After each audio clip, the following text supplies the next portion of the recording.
Olá, pessoal! Começa agora o nosso Afrotinto Vinocast, um videocast que vai explorar o universo do vinho através das lentes da Afrodiáspora.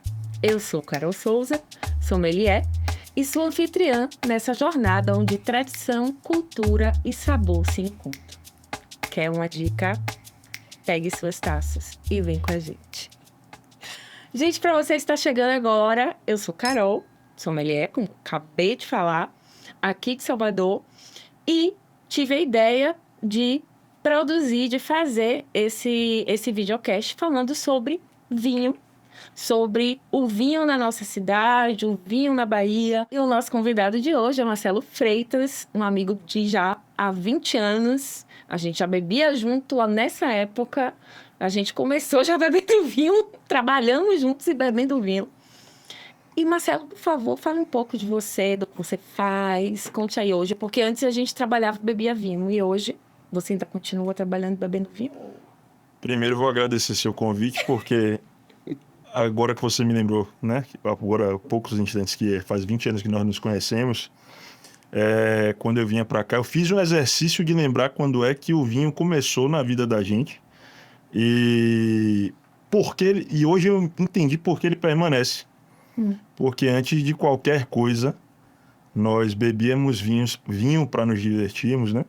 E a gente permanece bebendo vinho, fazendo negócio com vinho, mas enquanto ele nos divertir, a gente vai fazer muita coisa ainda. Exato. Né? Isso é muito bom e pronto, é por isso que eu tô aqui hoje. É um brinde. E é uma satisfação falar de vinho, né? Vamos lá.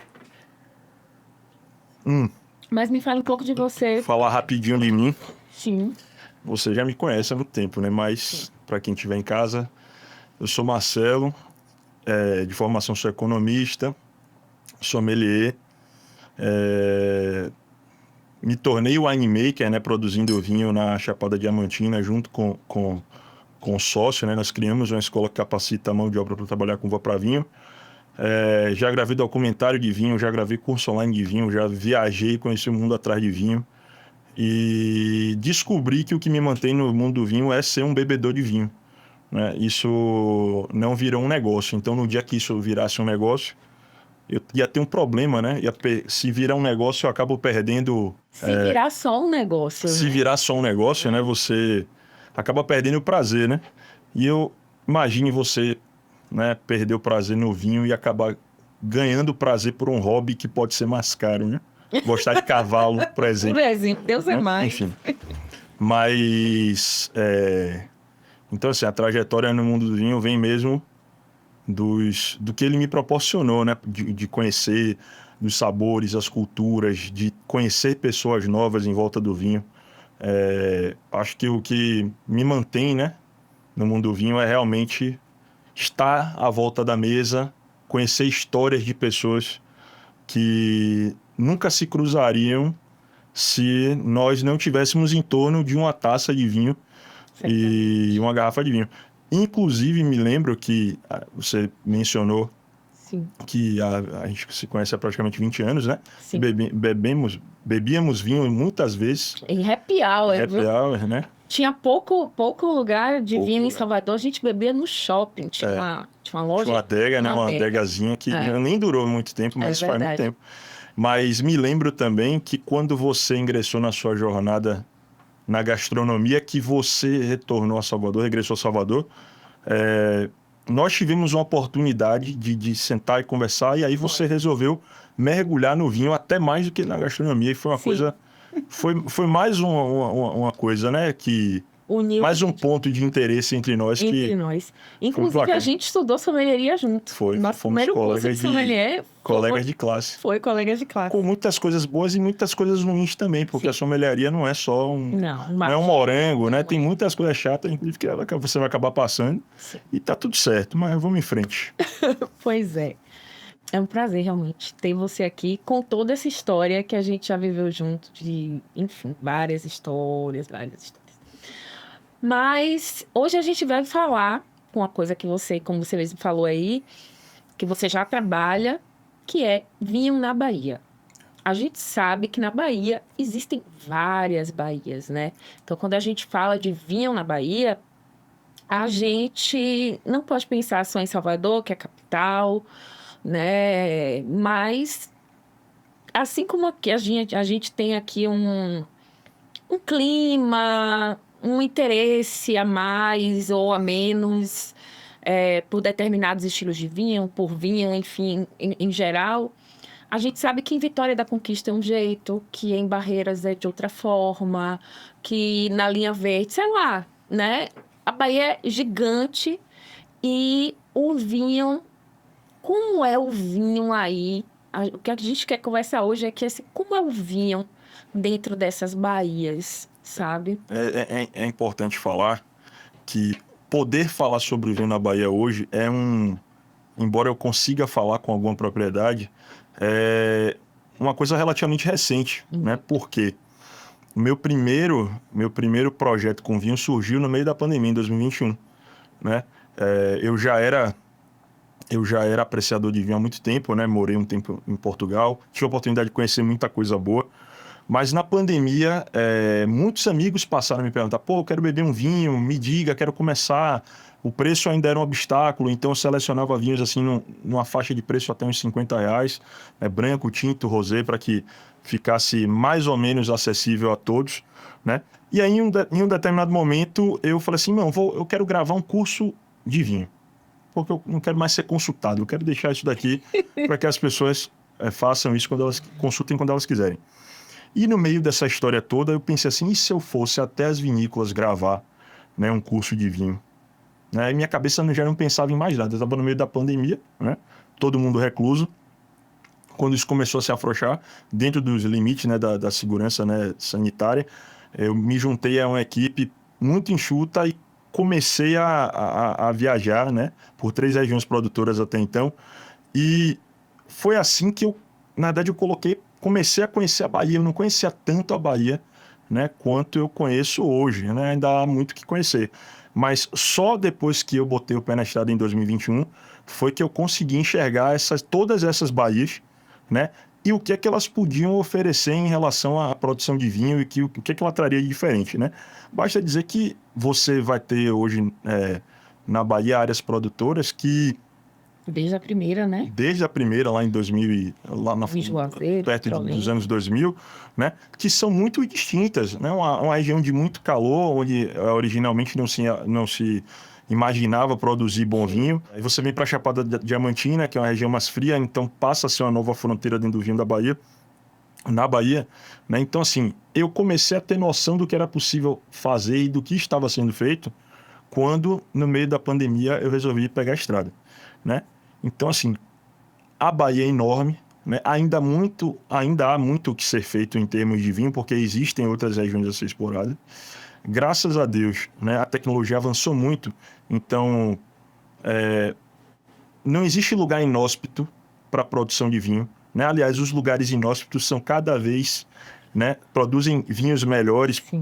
dão origem a frutos melhores, né? E assim, em 2000, mais ou menos à volta dos anos 2000, o japonês, né, levou a uva lá para o Vale do São Francisco. Originalmente era uva de mesa, depois ampliou isso para uva para vinho, né? E aí você tem ali uma produção que quase não se... Acredito que não se veja em nenhum lugar do mundo, né? Que ali você tem 2 safras anuais, até 3, se você quiser estressar muito a planta, né? Num clima extremamente árido, né? Num clima em que se simula o inverno Sim. através da escassez de água para a planta, e a planta retoma com vigor, com, enfim, frutos exuberantes, muito calor para amadurecimento, frutos, né, que amadurecem num clima quente, muito açúcar, muito tanino, né? Tanino cash, então Exatamente. vinhos muito, muito tingidos, muito tintos, né? Então, assim, aí a gente tem uma primeira baía, né, há 20 anos atrás, há mais de 20 anos atrás. Uma primeira baía vinícola, dando origem a vinhos que antigamente não se imaginava ser possível, né? E aí você tem lá variedades que se adaptaram muito bem, tintas brancas, né? Os espumantes. Os espumantes a gente está bebendo vinho Syrah Grenache. Grenache. Então, o Grenache, por exemplo, é uma variedade que se adaptou muito bem ao Vale do São Francisco e tem uma vinícola Terra Nova, inclusive, tem um excelente GSM feito lá, né, com bom custo-benefício, acessível a muitos bolsos, que é importante. Né? Então, há 20 anos atrás, descobrimos uma excelente fronteira, né, quando só se imaginava produzir vinho no sul do país, né, num clima europeu, de ciclo da videira completo. O japonês vem lá e fala, não, aqui eu posso plantar uva para vinho e vamos fazer 2 ciclos e descobrir o que sai. E assim, com um recurso muito farto, né, na altura, à beira do Rio São Francisco, né, com a possibilidade de ter ali a agricultura irrigada, pensada, né, a irrigaçãozinha por gotejamento, com a necessidade ideal para o vinho. E aí, depois de quanto tempo? 12 anos depois, 10 anos depois. E aí eu sempre faço questão de falar o nome desse cara onde eu ando, porque além de ser um grande amigo, é um grande entusiasta, um apaixonado do vinho. Vou mandar um abraço para ele, meu amigo Jairo Vaz. É um cara que sempre que fala de vinho comigo, né, reacende assim a vontade de fazer projetos novos. Um apaixonado por vinho, disse que ia plantar uva na Chapada Diamantina. Né? Foi lá e fez. E assim fez. Assim fez. Um excelente agrônomo, um cara que assinou diversos estudos para trazer variedades para o Brasil, né? E aí, mais ou menos a volta ali dos anos de 2010, se eu não me engano, 2009. Posso estar errando o nome, mas o ano. Mas a história é exatamente essa. Ele vai, traz ali, né, pessoas experientes, inclusive de outros países, né? Que ele é um cara muito bem relacionado nesse mundo do vinho. E faz ali uma área, né, na Chapada Diamantina, onde hoje é a Vinícola Vaz, né? E A Vaz fica onde? Fica em Morro do Chapéu. Morro do Chapéu. A Vaz fica em Morro do Chapéu e hoje também tem vizinhos, né, muito ilustres, né? Você vai ter lá a Vinícola Reconvexo, você vai ter a Vinícola Santa Maria, você vai ter uma nova vinícola que eu agora esqueci o nome. Todas em Morro do Chapéu? Todas ali no entorno de Morro do Chapéu. E se não me engano, tem mais duas para inaugurar. Uma, se não me engano, chama Vinhas do Morro e uma outra que já está inaugurada. Mas agora me fugiu o nome. Mas assim, um cara que trouxe ali interesse para a região, né? Tá vendo, gente? A Bahia tá chegando forte, viu? Bahia tá chegando forte. Baiano só sabe chegar assim, né? Só sabe chegar só chegando. Sai de casa para chegar assim. E aí, Jairo encontra na Chapada um clima completamente diferente do que o japonês encontrou no Vale do São Francisco, né? Você tem ali na Chapada um bolsão verde, né? E muito alto, né? Ali você tem vinhos de até 1.100 metros de altitude, né? E uma condição completamente diferente, né? Não seriam as mesmas variedades que se adaptariam no vale que se adaptariam à Chapada. Ou se adaptassem, expressariam condições completamente diferentes quando a gente fosse para a taça. E aí ele colocou lá as variedades francesas, fez os testes dele com o Viognier. Na altura em que nós nos conhecemos, ele vinificava o primeiro Chardonnay feito no Nordeste, não tinha Chardonnay feito no Nordeste. Então, assim, um vinho laranja, também de Chardonnay, na altura feito pela filha dele, que é agrônoma, também agora já é agrônoma. Então, assim, um apaixonado que resolveu experimentar sem medo do que ia dar ali. E assim, vem colhendo bons frutos, inclusive. A vinícola vem sendo reconhecida, os vinhos vêm sendo premiados. Também no Vale de São Francisco, em 2010, o Testard foi eleito o melhor tinto do Brasil. Sim. Né, um tinto de vinificação integral, 100% em madeira. Também de um amigo de Jairo, né, que teve com a gente no início do Winemakers lá, Flávio Durante, um enólogo reconhecidíssimo, muito tempo trabalhando na Miolo. Né? E aí na Chapada Diamantina a gente vai ter um perfil completamente diferente, né? Um amadurecimento mais lento, um clima mais fresco, uma uva que vai ali, né, buscando uma maturação mais lenta, vai trazer maior acidez, os aromas mais sutis, né, mais voltado para um floral, para uma fruta mais fresca, porque se distancia daquele calor do Vale do São Francisco, que é bem-vindo, mas que vai ressaltar essas coisas. Tem outras coisas exatamente, que proporcionam, mas essas exatamente. Não. Enfim. E aí, agora eu não vou saber precisar o ano, mas... Não, aqui a gente não precisa ficar muito presa ao ano, não. A linha, né, temporal. A linha temporal. Mas aí, um projeto recente, né, um projeto que deu notoriedade nacional à Bahia, que é a Vinícola Uva, Um projeto gigantesco. Eu já viajei em muitos lugares não vi projetos dessa magnitude. E adivinhe quem foi o cara que conduziu a área experimental da Vinícola Uva? Quem? Jairo Vaz. Obviamente, não é referência. Você me Sim. olhou, achou que era eu. Eu achei que era você. Eu falei, Eu já bebi muito vinho, mas conduzi o projeto, não. né? Não tenho cacife pra isso, não. Mas aí Jairo, né, foi convidado na altura por Fabiano, lá da Uva. E seu Ivo, né, pai dele, que na altura era vivo, para implementar uma área experimental para a vinícola uva, né? E uma área de mais ou menos 5 hectares, se não me engano, e hoje a vinícola uva tem uma área, se eu não me engano, de mais de 52 hectares de Meu uva. Deus do céu. Né? Produz também vinhos premiados, vinhos de uma gama mais alta. E expressam muito bem o terroir ali da Chapada Diamantina, da região onde eles estão, né? Que é ali perto da Serra do Sincorá. Enfim, tem um maquinário excelente, né? Digno dos melhores produtores do mundo. Mas principalmente tem um trabalho muito, muito sério, né? Assim como o Jairo, assim como o pessoal do Vale de São Francisco, né? Que é preciso dar o mérito que todo o resultado que está dentro da taça é fruto do trabalho de gente muito empenhada, né? Então, não é um rótulo e não é um preço, né? É o trabalho de uma família, né? E às vezes as pessoas parecem esquecer isso. Inclusive, para muita gente que está vendo a gente aqui, que não sabe o que significa a palavra terroir, que ele acabou de falar, né? Terroir, ter um terroir ideal ou não, enfim. Terroir é uma palavra francesa que não tem tradução em nenhum outro idioma, que significa tudo aquilo que dá origem ao vinho, que é clima, microclima, a área que está sendo plantada e o trabalho e o labor. Então, Sem um labor, não chega na garrafa o vinho, né? Foi bom você ter falado, porque muita gente não sabe o que significa, né? Fica falando terroir, terroir, terroir. tem essa... E não sabe É porque é realmente. chique falar, né? Terroir, às vezes. Terroir. O cara fala terroir. Pegou na taça, rodou, cheirou e falou terroir, ele já intimida quem tá do outro lado. É verdade. Na verdade, é uma defesa, mas verdade, enfim. Mas funciona bem. É. O que o cara não pode fazer é largar a taça. Né? E aí, eles ampliaram essa área, né, para mais de 52 hectares. Um trabalho excepcional. Os vinhos deles são realmente muito bons, né? Como eles já foram premiados em outras ocasiões. E fizeram também um trabalho de levar a Bahia para outros lugares do Brasil e do mundo numa outra dimensão, né? De sair dos pequenos produtores, né? E dizer assim, tem um produtor muito grande aqui e onde tem ele também tem outros, então vamos conhecê-los, né? E aí trouxe, né, uma audiência para conhecer a Chapada Diamantina e, enfim.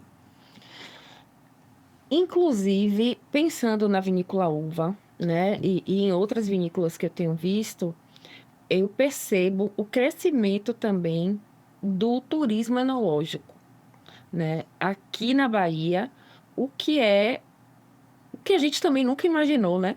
Turismo enológico na Bahia, a gente tinha aqui para o Rio Grande do Sul, Sim. A gente tinha aqui para fora do país, e hoje a gente aqui, de qualquer região aqui da Bahia e de fora, consegue, mas principalmente a gente aqui que tinha que ir para longe, já consegue ter uma experiência como essa, uma experiência realmente muito boa, muito única, numa vinícola uva, e quais outras mais que se tem?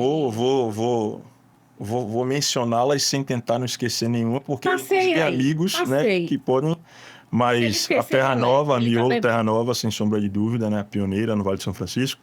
A Reconvexo, a Vaz, a Vinhas do Morro, a Santa Maria e uma segunda que eu não, e uma quarta que eu não estou lembrando agora, no Morro de Chapéu. A Uva, né, em Mucugê. E você vai começar a ver agora também áreas experimentais surgindo em outros lugares, né? Próximo à Vitória da Conquista, próximo a Barreiras, né? Então, assim, a gente tem muito lugar para ampliar e conhecer qual vai ser o resultado dos vinhos dessas regiões, né? E sobre o turismo, Posso dizer categoricamente que a tendência é que haja um aumento exponencial disso daí. Por quê? O turista, as pessoas elas não viajam para conhecer nenhuma cultura, né? Quando eu falo cultura agrícola, Sim. se você não trabalha com soja, você não viaja para conhecer soja. Se você não trabalha com morango, você não viaja para conhecer morango. Se trabalha com gado, Sim. você não vai lá conhecer gado, né? E a uva, ela não. A uva, ela tem essa coisa. Por quê? Porque o vinho é um produto que pode fazer parte das mesas mais diversas, né? Independente de quanto você pode gastar. Se você quer beber um vinho, você pode, bebe. né? Você vai beber, né? Então, assim, o turismo, ele tá muito ligado. Tem esse interesse, né? Por Exato. mais pessoas, realmente. O interesse em conhecer, o interesse na experiência, o interesse, né, em aprender, porque o turismo enológico ele não deixa de proporcionar um aprendizado. Sim. Né? Muitas vezes a pessoa chega na vinícola e vê um reservatório de água, né, grande, assim, e às vezes as pessoas perguntam assim, é dessa água aqui que vocês fazem o vinho? Que a pessoa acha que Sim. tem água adicionada, enfim. Uhum. Você vai pegar os mais diversos níveis de conhecimento em torno do vinho. A grande questão é que todas essas pessoas que pisam numa vinícola pela primeira vez são recebidas, conhecem o trabalho que está ali por trás. Se não puderem, com algum esforço, vão levar uma garrafa para casa. Uhum. E elas vão contar a história do que elas viveram lá. E elas vão ser promotoras de novos visitantes, né? E isso amplifica a cultura, né? Isso amplifica a base de consumo. E o cara que vai até lá conhecer, ele olha no olho de quem produz a maior parte das vezes.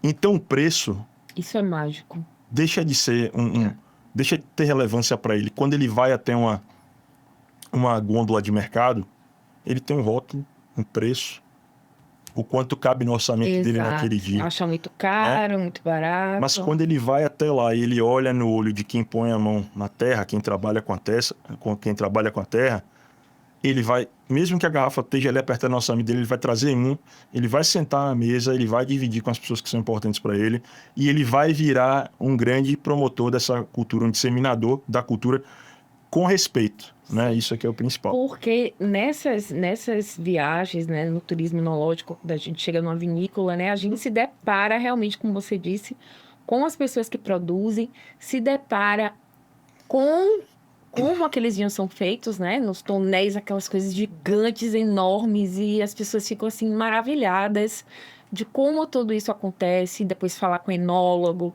e fazer uma degustação. E muitas vezes ficar hospedado também naquele lugar e acordar e ver já as pessoas trabalhando. Isso é muito vivo, né? Isso traz, assim, realmente uma imersão. É uma imersão. Mesmo quem ama fica louco. Quem ama, ama mais ainda. E quem não conhece realmente fala, meu Deus, eu não imaginava que era algo tão grande, que era algo tão interessante, que era algo tão lindo, né? Quando depois, né, que a gente ganhou a estrada pela primeira vez, só existia o plano de criar um documentário, um pequeno documentário sobre essas regiões produtoras de vinho, que chama Expedição Vinhos da Bahia, e um curso online gravado dentro das vinícolas. E aí depois eu levei meu filho para assistir o documentário ainda sem edição. Uhum. E ele pediu para ir até lá, conhecer, ver as pessoas que apareceram no documentário. E só nesse dia, só nessa oportunidade que eu tive lá com amigos e tal, é que conversando com o Jairo a gente pensou no Animakers, né, que é a escola, né, que capacita a mão de obra para trabalhar com uva para vinho, né, que dá oportunidade a jovens, né, de inserção no mercado, né, que dá um novo horizonte para muitos jovens da Chapada, sendo que que é uma região que tem emprega muito pouco, né? Assim, emprega principalmente a parte de serviço. É. Mas, assim, que ainda eles talvez não estivessem nem preparados para a amplitude que o vinho ia ter, né? Sim. Então, a gente hoje, né? Enfim, levei meu filho até lá e aí conversando com o Jairo, bebendo uma taça de vinho, inverno, aquele inverninho da Chapada, no Morro do Chapéu. Em 5 minutos eu virei para Jairo e falei, vamos fazer um anime. Jairo falou, vamos, né? E nós começamos, né, a rabiscar isso. E Marcelinho, ele participou mais de uma vez dos encontros do Animakers, né? Então, ele muitas vezes esteve em restaurante, viajando comigo, finais de semana, e via eu beber o vinho e demonstrava curiosidade por aquilo, mas nunca me perguntou assim, como é que faz? Sim. Né? E quando a gente passou a fazer os encontros com winemakers, né, mensais, ele foi até lá, se juntou à turma, né, na altura com 7 anos no máximo, gente. 6, 7 anos de idade. E aí tem registro lá dele podando a videira na fase da poda, né, pequenininho no meio dos Isso alunos marca tanto. de bota. E assim, principalmente assim, sabe quais são os valores que estão por trás daquilo. Nunca vai cometer uma grosseria à mesa com alguém, né? Enfim, também não permitirá que alguém cometa grosserias como essa, porque sabe de onde é que vem a coisa, né? Sabe quem está por trás daquilo, que existem pessoas por trás daquilo. E isso foi muito, muito, muito importante, né? Esse contato lá. E foi o que, né, junto com o Jairo, me fez pensar o que mais a gente ainda pode fazer, né, pelas pessoas que podem se envolver no mundo do vinho. E eu acho que ainda tem muita coisa pra gente fazer. Em breve teremos novidades aí. Eu quero saber. Quero novidade, gosto de novidade, ainda mais de vinho, né? A gente já viu aqui, a gente falou um pouco sobre regiões vinícolas, o crescimento, né, que a gente já percebe que está vindo fortemente aqui para a Bahia. Muitas pessoas interessadas, né, em iniciar também novas vinícolas. E aí, eu fico pensando, eu já fui em algumas cidades da Bahia, né, mesmo por mais que a gente esteja crescendo, tanto em produção de vinho quanto em consumo, eu percebo uma diferença muito grande entre as cidades, né? Por isso, tanto com relação às duas coisas, né? A maioria não tem nenhum processo de vinificação, não tem vinícolas e tal, mas também quanto ao consumo.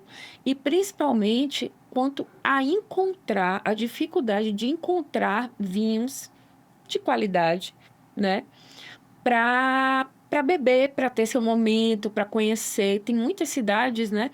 Claro, a gente tem cidades como Vitória da Conquista, que eu quero que você fale um pouco mais sobre isso, que já tem um acesso maior a vinhos, também pelo clima da cidade. Mas, no entanto, a gente tem muitas outras cidades da Bahia que existe um público interessado, um público não só interessado no consumo, mas que quer consumir, que pode consumir e não encontra nas gôndolas, não encontra no mercado. Como é que você vê assim, essa diferença entre essas baías todas assim? Eu lembro muito de Barreiras. Eu fui um dia a Barreiras. Você falou até que provavelmente surge alguma coisa por lá. Que bom, que bom. Porque o que eu senti naquela cidade foi uma extrema falta. Falta mesmo. Pessoas assim que querem fazer eventos, que podem fazer coisas incríveis, restaurantes e tal, mas não tem vinhos de qualidade, não tem uma gama, né? Uma carta de vinhos ampla para poder escolher e trabalhar ali na cidade, né? É um nível assim meio... Eu vou me despir da pele do apaixonado pelo vinho e talvez entrar mais assim na pele do economista de que como eu enxergo esse mercado. Eu acho que esse mercado, ele precisa que alguém pegue ainda esse consumidor pela mão, ao invés de tentar impor a ele o que ele deve fazer para ser um consumidor de vinho, né? Embora pareça que essas pessoas estão interessadas em orientar, elas querem vender vinho, né? E aí quem vende o vinho vai vender o que interessa a eles, né? Dentro dessa perspectiva de tantas baías, a gente tem uma diferença gigante de clima. Você falou Vitória da Conquista. Vitória da Conquista é um clima que nós aqui no litoral desconhecemos, né? Um clima que provavelmente provavelmente não, né? Na grande maioria das vezes, vai abraçar, né? Aquela experiência clássica do vinho. Já do vinho tinto, vinho, né? do vinho com corpo, do vinho que vai aquecer, Sim. né? Mas aí você vai ter experiências, você vai ter mercados como o Vale do São Francisco lá, super quentes, e que a melhor experiência vai ser um vinho leve, fresco, Os frutado, boa espumantes de lá acidez, são super espumantes super conhecidos, conhecidos, né? premiados. Só que aí por trás disso você tem um ator lá dizendo a você assim, não, você não conhece de vinho, então bebe isso aqui. E aí vai lá e oferece para o cara inadequadamente um vinho super encorpado num clima, num ambiente que não pede, né? Sertão, por exemplo. Quantas vezes você criou um bloqueio na sua vida com alguma experiência porque você não foi direcionado corretamente, né? No vinho acontece muito isso. Demais. Exatamente, no vinho acontece muito isso de alguém, às vezes, que já está dentro, ao invés de ao invés de incentivar, cria um bloqueio para o novo Sim. entrante. Por quê? Porque ele cria a regra. Ele fala assim, não, você vai beber isso, esse vinho é muito leve, esse vinho é muito suquinho. O cara, ao invés de pensar que vai ter uma pessoa mais à mesa com ele, né, para compartilhar o momento, ele... Facilitar o entendimento, né? Os facilitadores... assim, conheço muitos que se dizem facilitadores e aí não tenho constrangimento nenhum em falar, obviamente não falo nomes, mas não tenho constrangimento em falar que no mercado eu conheço muitos que se dizem facilitadores, mas não querem facilitar, né? Você falou de Vitória da Conquista, mais ou menos uns 6, 7 anos atrás, conheci numa ocasião, né, bebendo um vinho com amigos, né? Uma moça que era acho que ela ainda é advogada, mas que ela ia abrir um delivery de vinho em Vitória da Conquista. Sim. 7 anos depois, ela permanece com esse delivery. 7 anos depois, não sei se é a principal ocupação dela, mas eu sei que ela se dedica muito a isso. Sim. E vejo pelo portfólio que ela oferece lá, que é uma Quanto coisa que cresceu. vai incluir muitas pessoas e o quanto aquilo cresceu, Sim. né, em 6, 7 anos. Então, assim, cada região vai pedir um vinho para uma melhor experiência. É claro que, se você tem um amigo que no calor não se importa de beber à beira de uma piscina um vinho super tânico, super encorpado... Você vai dizer que tá errado? Não vai. Não vou. Mas a gente sabe que ele poderia estar aproveitando muito mais naquele momento, aquela carne do churrasco, 3 da tarde, do sol a pino. Eu já falei isso aqui, você já deve estar cansado. Com vinho tânico. E faz assim, aquilo é absolutamente indigesto, mas você pode indigesto. querer. Você pode querer e a gente vai respeitar isso. Exato. Porém, pensando na grande maioria das pessoas que não são entendedoras, e isso é muito legal, a recomendação, né, você vai para a Bahia, modo amplo, faz muito calor. Por que não bebidas que refresquem? Por que é que vende-se tanta cerveja? Né? Porque bebidas geladas se consome mais, se refrescam mais, tem mais apelo. Aí quando chega no mundo do vinho, as pessoas não se abrem tanto para o vinho branco, para o espumante, para o vinho rosé. E aí tem aquela situação de o cara muitas vezes não se abrir, porque nada contra, né? Mas assim, o que é que imprime melhor na foto, né? Se eu bebo um vinho tinto, eu pareço o quê? Entendedor. Se eu bebo um vinho branco, eu pareço uma pessoa que é iniciante, né? Acho que falta o pessoal se permitir olhar um vinho na gôndola, um vinho branco na gôndola, baratinho mesmo. Pode ser começar. E ressalto os vinhos brancos na gôndola hoje aí até 29, 30 reais, são vinhos que vão oferecer uma experiência muito melhor do que um tinto de 20, 30 reais. Né? Então, dentro de todas essas baías, a gente ainda enfrenta, o consumidor ainda enfrenta os paradigmas de um vinho que é consumido na Europa, no sul do país. Exato. E aí, eu fico observando assim, né? Você falou sobre o que imprime, né? Esse status que o vinho traz, que por si só, a gente já sabe que o vinho, né? Quando a gente vê modelos com taça na mão. A gente teve agora uma série chamada Magnatas na Netflix, que a capa é um homem com uma taça de vinho na mão. Então, assim, é status, né? Também é status. E esse status, foi tudo que você disse, eu só estou reforçando, às vezes atrapalha, principalmente um novo bebedor, né? De querer conhecer outras coisas. E é uma coisa que eu sempre falo, que eu sempre falei no meu bar, nos cursos que eu dou, que se a gente ama vinho, se a gente diz que ama vinho e não se abre para conhecer outras coisas, tem alguma coisa errada nesse caminho. Exatamente. O caminho tá meio torto, entendeu? Porque, velho, a gente tem tanta coisa maravilhosa para experimentar com relação ao vinho. Eu vejo assim, facilitadores impondo rituais à bebida. Não podem ser facilitadores. Qual é o ritual?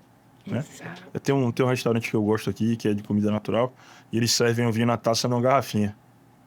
Aí o cara foi lá, me trouxe a garrafinha e me trouxe uma taça desse tamanho. Eu falei, pra que esse? Me traga um canudo. Aí o cara falou, me traga um canudo. O cliente que bebe o vinho de canudo. Eu falei, qual o tamanho dessa taça? Aí você me traz uma garrafinha desse tamanho e uma taça desse pra botar na mesa. Acho que me dê um canudo, amigo, que eu bebo aqui rapidinho, não tem problema não.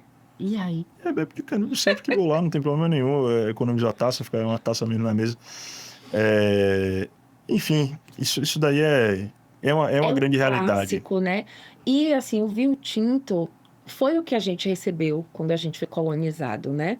Então a gente recebe de lá, né? De todos esses países aí, foi o que chegou pra gente o vinho tinto. O vinho que lá eles consomem, porque o clima lá pede, né? Exatamente. E ficou aí essas centenas de anos a gente aqui consumindo essa bebida sem parar para com um pouco de criticidade, de olhar assim e falar, poxa, será que, né? É o que a gente falou aqui mesmo, só repetindo, né? Vamos provar outra coisa com isso aqui? O nosso clima é diferente de lá. Exatamente. Veio, chegou, é maravilhoso, é uma delícia, eu amo. Mas, né? A gente pode conhecer outras coisas. E outra coisa que você falou sobre o facilitador, né? Já que o nosso tema é afrotinto, é também a chegada do vinho a mais pessoas que não costumam consumir vinho por problemas sociais do nosso país, né? Com questões mesmo financeiras, raciais e tudo mais, que já imprimem essa distância. E quando você fala facilitador, eu me lembro que quando eu estava começando a beber vinho, eu acho que eu já contei isso aqui, desculpa, viu, gente? Mas é porque essa é bem clássica, assim, que eu não entendia de vinho. Eu entrei numa loja e acho que foi sommelier, não entendi, não sei. E aí eu falei que eu queria um vinho.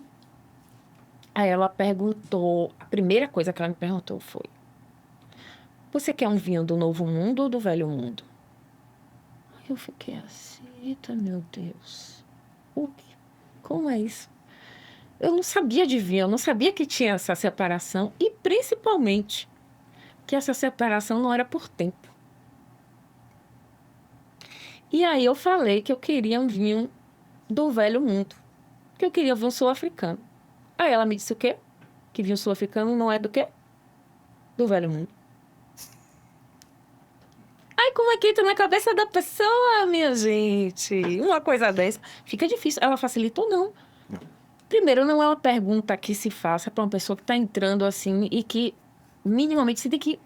Minimamente tem que ter uma mínima conversa, né? Eu como tive um bar de vinhos, uma loja, você sabe como é também, a gente tem que ter algum cuidado, né? Algum cuidado para entender o que aquela pessoa quer. Você não já vai chegar colocando o vinho mais caro ou o vinho que você quer que ela tome, né? Você fala que você gosta de vinho mais leve, você hoje quer beber, tá quente, você quer um vinho branco, você quer um vinho tinto, um tinto leve, sabe? E daí vai vendo se aquela pessoa entende de vinho e aí você aprofunda. Eu acho. Eu não sei qual a chance de as pessoas que assistem aqui não terem nunca tido contato com vinho na vida. Existe essa possibilidade de alguém não ter tido? Mas eu vou falar assim, ó. Sabe quem é o grande facilitador do mundo do vinho?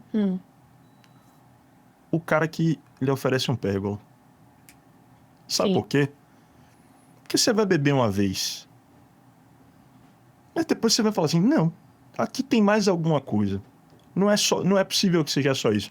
Por que as pessoas olham tantos rótulos no mercado? Por que elas giram as taças? Por que...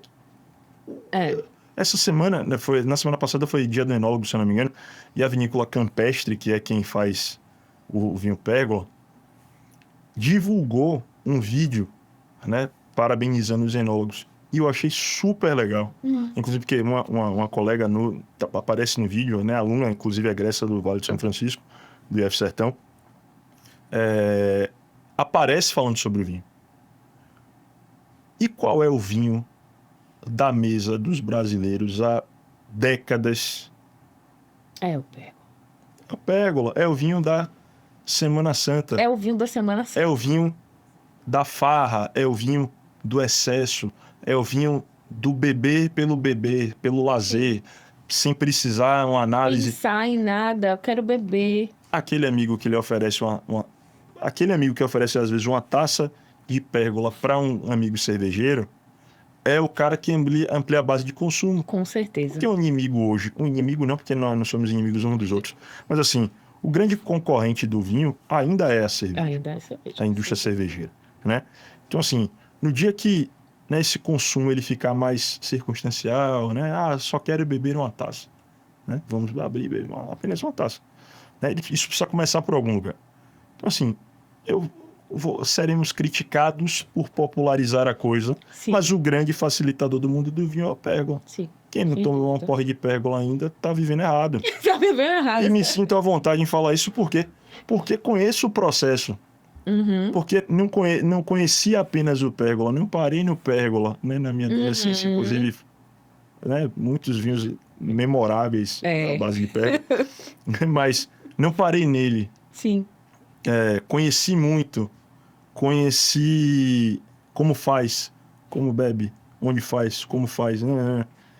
E até hoje, como ando muito no interior, nem sempre, né, em agendas que estão ligadas ao vinho, bebo Pérgola quando me oferecem vinho no interior, porque a grande maioria das vezes eu sei que as pessoas estão me oferecendo o melhor que elas podem. E bebo sem constrangimento nenhum. O vinho, o café, a cachaça, não é o café. No café não tem que ser especial. Sim. Se ele for, bom, mas assim, muitas vezes o melhor café é aquele que está sendo oferecido. A melhor cachaça é aquela que está sendo oferecida. Né? Então, o que vai facilitar, o que vai ampliar e o que vai juntar as pessoas, enfim, e tornar tudo isso muito melhor. Sim. Não está ligado ao requinte. Né? O requinte está ligado ao quanto você está disposto a se conectar e juntar as pessoas em volta disso. Né? E de quantas coisas legais podem sair em torno de um vinho ruim. Eu, na entrevista no Vale de São Francisco, eu converso com um enólogo, né? E aí eu falo assim, quantas vezes você teve um momento especial e nunca teve uma garrafa de vinho excepcional para beber? E várias. E ele fala assim, ele já tem mais a mesma idade, ele fala assim, não, o momento mais memorável da minha vida, eu tinha um vinho de R$5 na mão. Podia ser, sei lá, um São Jorge, alguma coisa assim, qualquer coisa desse tipo. Mas, enfim. Você fala uma coisa interessante sobre isso, porque eu comecei a beber vinho, né, há uns 20 e poucos anos atrás, e eu também bebi vinho Pérgola, né? E eu bebi na casa da minha família, que é uma coisa que eu queria que a gente conversasse agora, já que a gente tá falando de Bahia, né? Entrar nessa seara aí.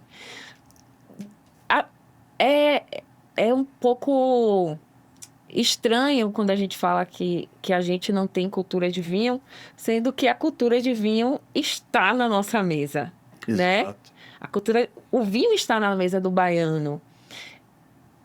E em os momentos mais estranhos e mais interessantes, mais curiosos, como a Semana Santa, em que a gente cresceu na mesa, tá lá o peixe, ou moqueca, ou bacalhau, ou com vatapá, caruru, dendê e uma bela garrafa de Pérgola. É verdade. E vinho de garrafão, que eu não sei como chama. Vinho de garrafão, sangue de boi, sangue de boa. Dos futebol, dos babas, né? Do vinho da Páscoa, da Semana Santa. Ainda tem essa, né, Marcelo? Qual é? Meu pai joga bola todos os domingos há 50 e tal anos. E eu não me recordo de eu provavelmente não sei, se você pegar na Semana Santa, um campo de várzea dentro da cidade hoje, que na Páscoa, no domingo pela manhã, não vai ter 22 elementos correndo atrás de uma bola e que quando acabar vão beber um vinho de garrafão porque é o baba do vinho e tá tudo certo, é uma tradição. Gente, isso é uma coisa louca que eu descobri tem poucos anos que rola isso aqui em Salvador. Fortíssimo. Gente, aqui em Salvador existe o Baba do Vinho na Semana Santa. Exatamente. Sol a pino, volto a dizer, meio-dia, 3 da tarde, qualquer horário, eles estão lá jogando e depois dá-lhe vinho tinto, dá-lhe pérgola, dá-lhe sangue de boi. Acho que muitos entendedores É não. de saia?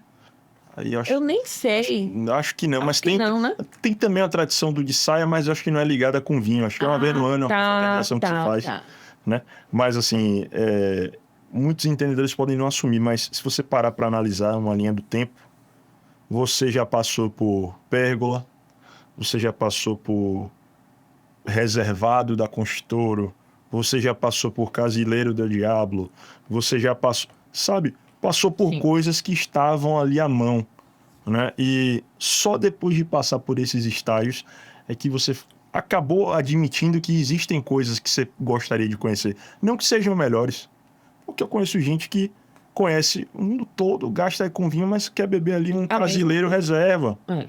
E tá tudo bem, né? Mesma...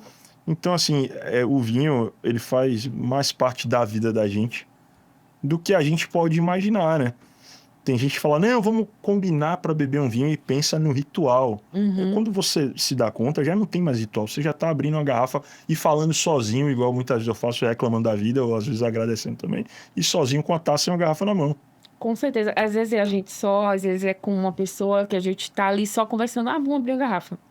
E aí, do nada, surge, do nada, alegre. Daqui a pouco você já tá em outra. Aí, daqui a pouco, você começa a ouvir melhor e já vai pro ouvir mais Quantas barato. vezes não fomos nós fazendo isso? O quê? Inclusive, Eu não vou... com companhia de muitos A amigos. gente já brincou muito com vinho, gente. A gente já amava vinho, mas não tinha A gente noção não sabia como isso podia ser. como isso podia ser, o que ia acontecer da vida da gente, a gente de ambiente corporativo. Exatamente. Para que agora, nas nossas vidas, você trabalhando com vinho, eu trabalhando com vinho, a gente vivendo apaixonado por essa bebida, Exato. tentando que essa bebida chegue a mais pessoas, né? Chegue a mais pessoas, que democratize de alguma forma. Será que um dia a gente vai conseguir isso? Mas que a gente tente, né? Que a gente tente, assim, nos nossos negócios, na nossa vida, trazer vocês que estão assistindo a gente para esse mundo aqui, que é o mundo do vinho, que é incrível, delicioso, que só proporciona momentos felizes, não, porque também bebeda e dá ressaca terrível, né? Bebam água, viu, gente? Bebam muita água. Mas é isso, eu fico muito feliz que você veio aqui hoje trazer... Estou muito feliz de ter conseguido vir até aqui hoje. Porque não foi fácil, não foi nada fácil trazer Marcelo aqui hoje. Mas Não por falta de vontade, que né? fique claro. Falta de tempo. Um brinde. Gente, o vinho está delicioso. Você gostou, Marcelo? Gostei bastante. Só sobre a democratização do vinho Sim, que você falou, e aí quando você me contou do projeto e tal, a democratização do vinho não é só a democratização do vinho, né? São tantas outras coisas que a gente faz esforços diários para democratizar, né? O vinho é um prazer que a gente tem, é um hobby, e que a gente vê que um hobby, uma coisa que era para ser fácil, simples e leve, é tão difícil de democratizar, porque existe uma engrenagem muito forte de não democratização de tantas coisas, né? Então é só uma analogia, provavelmente, que você trará aqui na sua mesa muitas outras pautas que são importantes de democratizar. Estou orgulhoso, espero que você tenha muito sucesso nisso. Obrigada, meu amigo. E é isso mesmo. É exatamente isso. Bem, gente, a gente fica por aqui agora. Espero que vocês venham conhecer a Bahia. Quem não conhece, quem não é daqui. Que vocês venham, vejam essas novas vinícolas, conheçam. E para além da Bahia, que vocês também possam encontrar pelo caminho de vocês pessoas onde vocês possam em algum momento compartilhar dessa bebida que realmente consegue abarcar tantas coisas agradáveis e felizes na vida da gente. Então, ficamos por aqui hoje com esse Afrotinto Vinocast, com a alegria de ter meu amigo Marcelo aqui, de 20 anos. Não vamos dizer nossas idades, porque temos essa carinha muito bonita, jovens. Então é isso, gente. Encerramos por aqui. E Marcelo, por favor, fala pra gente onde a gente encontra seu trabalho, onde a gente fica sabendo mais do que você tem feito aí no mundo do vinho. Hoje, principalmente, vai me encontrar na Vila São Luís, aqui em Salvador, ali no La Távola, né? @LaTávola SSA, _SSA, né? E é lá que geralmente eu tô bebendo uma taça, descobrindo alguma coisa que eu vou recomendar para alguém, né? E geralmente conversando um pouquinho sobre vinho, sobre a vida, principalmente, conhecendo gente nova, né? E tocando, né? A vida, pensando em coisas novas sempre, na companhia de gente sempre muito legal. E quem quiser aparecer, fique à vontade. É só dizer que viu Carol aqui no Afrotinto Vinocast, que vai ser muito bem recebido, como todos são, mas assim, com uma dose especial de carinho. De carinho. Obrigada, meu querido. E vamos agora também agradecer ao apoio do Tão Longe, Tão Perto, do projeto Tão Longe, Tão Perto, que trouxe vinhos incríveis aqui para a gente degustar com os nossos convidados. Agradecer também ao figurino de Flávia Botelho, que é o @modaflaviabotelho, a maquiagem de Gil Sena, e agradecer principalmente a nossa equipe. E lembrando que o nosso Afrotinto Vinocast conta com apoio financeiro da Paulo Gustavo Bahia, Secretaria de Cultura, Governo do Estado da Bahia, Lei Paulo Gustavo, Ministério da Cultura e Governo Federal.